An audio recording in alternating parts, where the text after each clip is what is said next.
Gold पिछले 2 सालों से एक जबरदस्त रैली दिखा रहा है। Will the gold rally continue? Ever felt like you missed the gold rally? Record highs टूट रहे हैं, But it's actually global uncertainty. लेकिन सवाल ये है कि क्या ये रैली रिवर्स होगी? क्या गोल्ड अब गिरने वाला है चौंती ने 1,85,000 प्रति किलो पहुंचकर इतिहास रच दिया। या गोल्ड 2 लाख के लेवल्स भी दिखा सकता है? That would double the yellow metals price in less than 2 years. Hello everyone, welcome to insights dot market. मैं हूं Suraj Kumar Sharma, CFA level 2 cleared और एक NISM certified research analyst. I hope आप सभी को हमारे वीडियोस पसंद आ रहे हैं एंड आज एक और इंटरेस्टिंग टॉपिक पे हम बात करने वाले हैं। बहुत कुछ है समझने को, तो वीडियो थोड़ी सी बड़ी हो सकती है।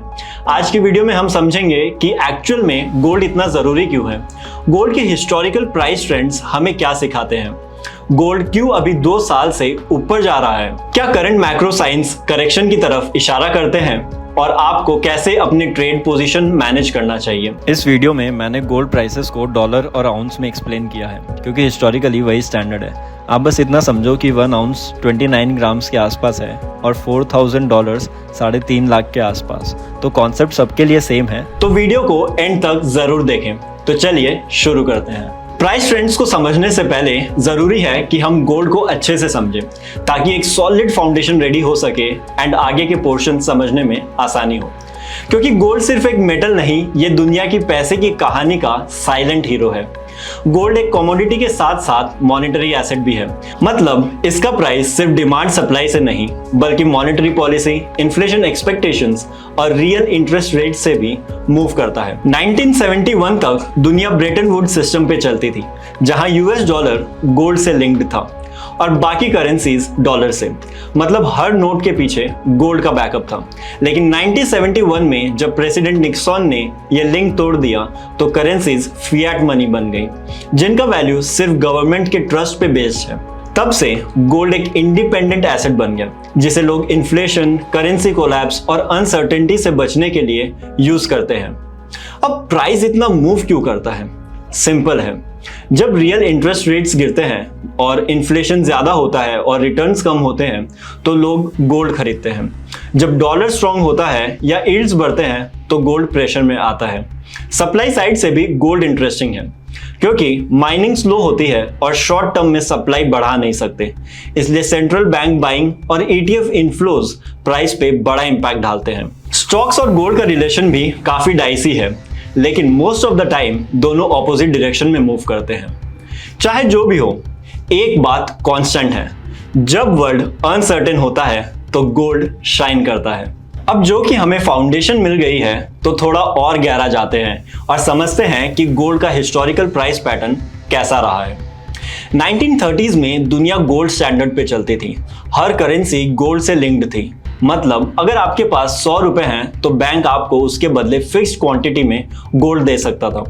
लेकिन जब ग्रेट डिप्रेशन आया, लोगों का ट्रस्ट बैंक्स और पेपर मनी से उठ गया। सबने अपना पैसा गोल्ड में डाल दिया और रिजल्ट, गोल्ड ने लगभग 65% की रैली दिखाई।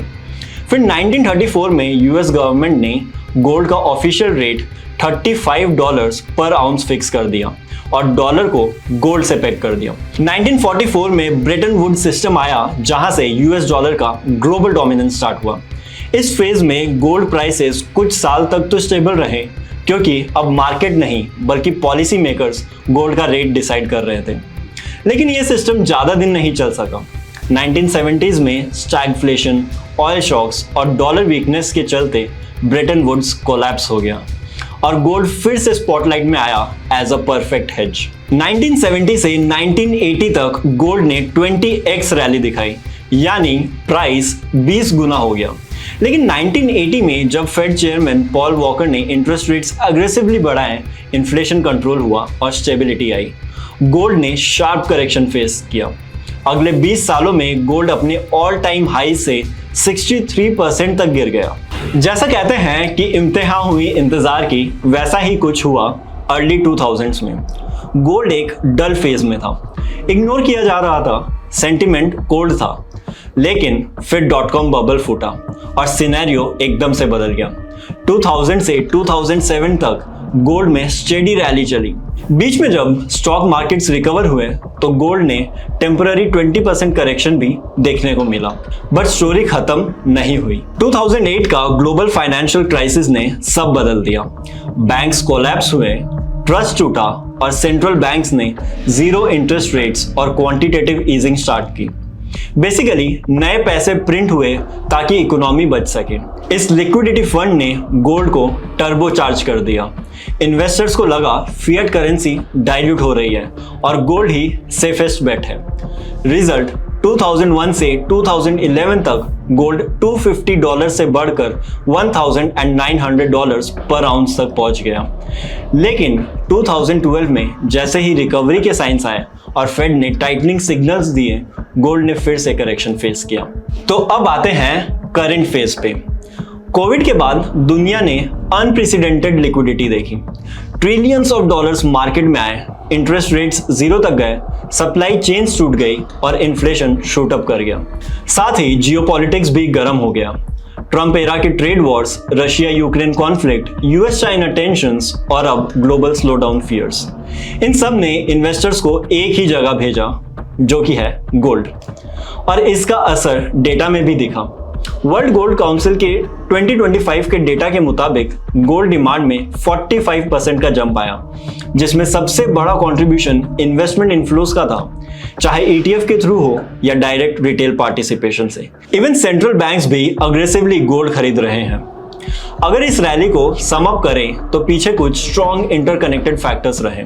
लो या नेगेटिव रियल इंटरेस्ट रेट्स, जहां इन्फ्लेशन रिटर्न से ज्यादा रहा, वीक US डॉलर और ग्लोबल अनसर्टेनिटी ने गोल्ड के प्राइसेस को फर्दर पुश किया।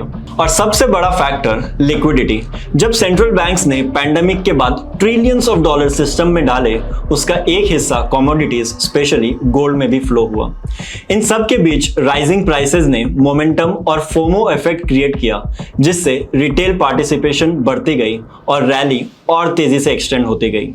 अब सवाल यह है कि गोल्ड ने जब $4,000 पर आउंस का लेवल टच कर लिया है, तो क्या ये एक नया सपोर्ट बनेगा या फिर एक मेजर रेजिस्टेंस जहां से शॉर्ट टर्म करेक्शन शुरू हो सकता है। देखिए, शॉर्ट टर्म में कुछ टैक्टिकल चैलेंजेस क्लियरली दिख रहे हैं जो गोल्ड के मोमेंटम को थोड़ा टेस्ट कर सकते हैं। सबसे पहला फैक्टर है पोर्टफोलियो रीबैलेंसिंग। $4,000 एक साइकोलॉजिकल लेवल की तरह एक्ट कर सकता है और कई इंस्टीट्यूशनल इन्वेस्टर्स इस लेवल के आसपास प्रॉफिट बुकिंग दिखा सकते हैं। दूसरा, टेक्निकल इंडिकेटर्स भी ओवरहीटेड मार्केट की तरफ पॉइंट कर रहे हैं। RSI 90 के ऊपर है और प्राइसेस अपने 200 डे मूविंग एवरेज से 20% ज्यादा ट्रेड कर रहे हैं। ये सिग्नल्स नॉर्मली एक ओवरबॉट मार्केट को इंडिकेट करते हैं, जहां से शॉर्ट टर्म ट्रेडर्स एक रिवर्सल बेट कर सकते हैं। तीसरा, US डॉलर डायनामिक्स। अभी तक डॉलर वीक था, लेकिन अब एक शॉर्ट स्क्वीज रिस्क बना हुआ है। अगर कॉर्पोरेट अर्निंग्स इंप्रूव होती है, यानी इकोनॉमी अच्छा परफॉर्म कर रही है, तो फेड फिर से हॉकिश स्टांस ले सकता है, जिससे डॉलर स्ट्रांग होगा और गोल्ड पर प्रेशर आएगा। और USA ऑब्वियसली नहीं चाहेगा कि उसका डॉलर वीक हो और ग्लोबल डोमिनेंस कम पड़ जाए। इसलिए शॉर्ट टर्म में स्ट्रांग डॉलर गोल्ड के लिए एक मेजर हेडविंड बन सकता है। चौथा, कंज्यूमर डिमांड भी हाई प्राइसेस के कारण कूल हो रही है, स्पेशली इंडिया और चाइना में। अगर जियोपॉलिटिकल टेंशंस थोड़ी देर के लिए ईज हुए तो कैपिटल फिर से इक्विटीज जैसे रिस्की एसेट्स में शिफ्ट हो सकता है, जिससे गोल्ड की इन्वेस्टमेंट डिमांड शॉर्ट टर्म में थोड़ी स्लो पड़ सकती है। वॉर सिचुएशंस जैसे रशिया यूक्रेन कॉन्फ्लिक्ट भी अब एंड फेज में जाते हुए दिखाई दे रहे हैं। अगर हम इसे रिसेंट गाजा टेंशन ईज से कंपेयर करें तो ये भी होप मिलती है कि कमिंग ईयर्स में जियोपॉलिटिकल रिस्क थोड़े सॉफ्ट हो सकते हैं और ये भी शॉर्ट टर्म प्रेशर का रीजन बन सकता है। और फाइनली एक इंटरेस्टिंग ऑब्जर्वेशन, अभी स्टॉक मार्केट्स और गोल्ड दोनों ही ऑल टाइम हाइज के आसपास ट्रेड कर रहे हैं। ये एक रेयर फेनोमेनन है, क्योंकि हिस्टोरिकली इन दोनों का कोरिलेशन अक्सर ऑपोजिट डायरेक्शन में होता है। जब फियर बढ़ता है तो गोल्ड चढ़ता है और जब रिस्क एपेटाइट बढ़ता है तो इक्विटीज ऊपर जाती हैं। तो फंडामेंटली देखा जाए तो दोनों एक साथ हाई पे रहना सस्टेनेबल नहीं होता। मतलब नियर फ्यूचर में इन दोनों में से एक एसेट क्लास में करेक्शन आना ऑलमोस्ट सर्टेन लगता है। ये सारे शॉर्ट टर्म फैक्टर्स मिलके एक वॉलेटाइल और प्रॉफिट टेकिंग फेज क्रिएट कर सकते हैं, जहां गोल्ड में 20 से 30% तक का टैक्टिकल करेक्शन आना बिल्कुल नॉर्मल हो सकता है, जैसा हमने हिस्टोरिकली हर मेजर गोल्ड रैली के बाद ऑन एन एवरेज देखा ही है।